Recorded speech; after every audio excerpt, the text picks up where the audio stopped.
Donc, les 4 causes que j'ai identifiées, en fait, qui font qu'on a peur de déléguer ou bien on ne veut pas s'aventurer dans ce processus de délégation, la première cause, c'est l'insécurité. Alors, c'est quoi l'insécurité? Certains managers craignent de perdre le contrôle sur une partie de leur travail.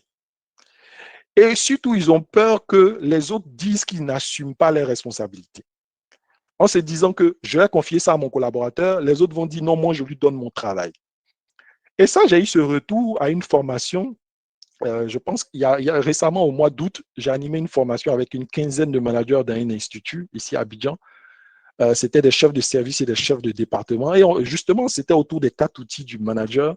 Et on abordait le sujet de la délégation. Et un chef de service, il m'a dit, mais Monsieur Zébi, vous voyez, on est dans un institut où les gens sont très traditionnels.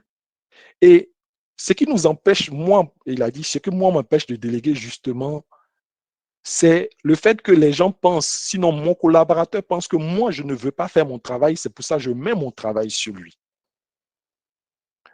Ou bien, et encore, mon collaborateur va penser que si je lui délègue la tâche, c'est parce que je n'ai pas la compétence de faire.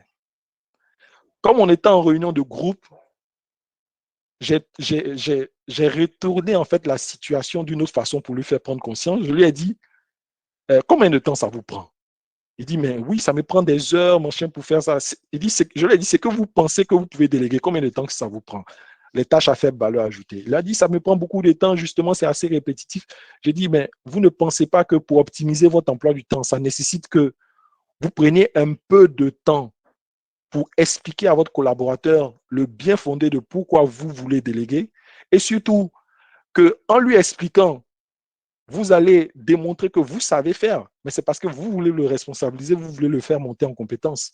Si vous prenez ce temps de le faire, est-ce que vous ne pensez pas que ça pourrait enlever tous les écueils du fait qu'il pense que vous n'êtes pas capable, voilà pourquoi vous voulez mettre votre travail sur lui, ou bien du fait qu'il pense que c'est parce que voilà, vous voulez fuir vos responsabilités.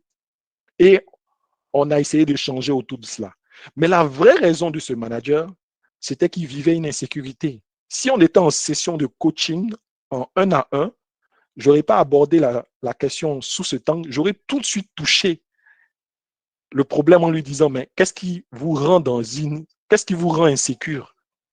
Qu'est-ce qui fait que vous craignez qu'on dise que vous ne maîtrisez pas votre travail ou bien que vous donnez votre travail aux autres? Pourquoi est-ce que la vie des autres vous tient tant à cœur au point où ça bloque votre productivité? Et déjà, c'est ça le premier point. Tout manager qui n'a pas confiance en lui, tout manager qui n'a pas une certaine assurance, tout manager qui n'a pas lui-même confiance en ses propres capacités et qui est toujours en train de se soucier de ce que les autres pensent de lui, déjà, il est dans une insécurité et ça sera un blocage pour lui de déléguer. Non seulement il sera dans une insécurité vis-à-vis de ses collaborateurs, parce qu'il va penser qu'en déléguant, son collaborateur sera plus fort que lui et va prendre sa place, donc il ne va pas le faire. Ça, c'est le premier problème de l'insécurité. Première cause qui va empêcher. La deuxième cause, et c'est la cause aussi que beaucoup vont dire, mes collaborateurs ne sont pas assez compétents. Donc, je ne peux pas déléguer. Parce que c'est moi seul qui suis compétent en la matière. Et ceux qui se basent sur cette cause, ce sont ceux-là, la dernière fois, lors de l'atelier, j'ai parlé des 3 pouvoirs, l'atelier du mois dernier, j'ai parlé des 3 pouvoirs du manager. Le pouvoir hiérarchique, l'autorité de compétence et le pouvoir relationnel. Et ceux qui vont penser que justement leurs collaborateurs ne sont pas assez compétents, ce sont ces managers qui sont en plein dans l'autorité de compétence. C'est-à-dire qu'ils basent leur autorité sur le fait que c'est eux les plus compétents et que les autres ne sont pas compétents. Oui, je suis d'accord, il faut un minimum de compétences pour ne pas qu'on vous fasse n'importe quoi, surtout si la tâche est importante. Mais il faut que vous compreniez que c'est en leur confiant qu'ils vont progresser. C'est en leur permettant de faire les erreurs qu'ils vont progresser et qu'ils vont gagner en confiance. Donc ça, c'est super important. La troisième raison qui va empêcher, et justement, elle est conséquente de cette cause de les collaborateurs ne sont pas conséquents, ne sont pas compétents. Justement, il n'est pas compétent, qu'est-ce que vous faites? Il faut l'accompagner, il faut le faire monter en compétence et c'est votre job en tant que manager de le faire. Et pourquoi vous ne pouvez pas déléguer? C'est parce que justement, en vous-même, vous savez qu'il n'y a pas cette aptitude à coacher.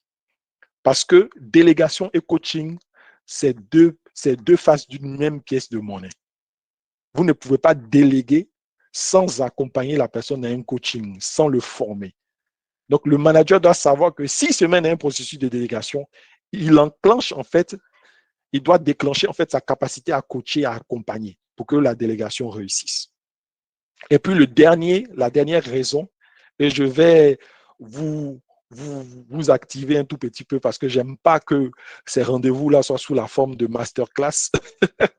Je vais vous donner un peu la parole. La quatrième raison, c'est l'habitude. Voilà, on est tellement habitué à faire les choses qu'on maîtrise et donc on rentre dans cette sécurité-là, dans cette zone de confort, de telle sorte que on ne veut pas lâcher ce qu'on sait faire.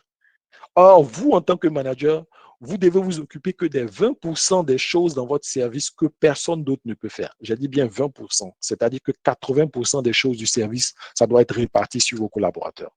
Donc, voici les 4 raisons qui empêchent généralement les managers de déléguer. L'insécurité, collaborateurs pas assez compétents, manque d'aptitude à coacher, habitude.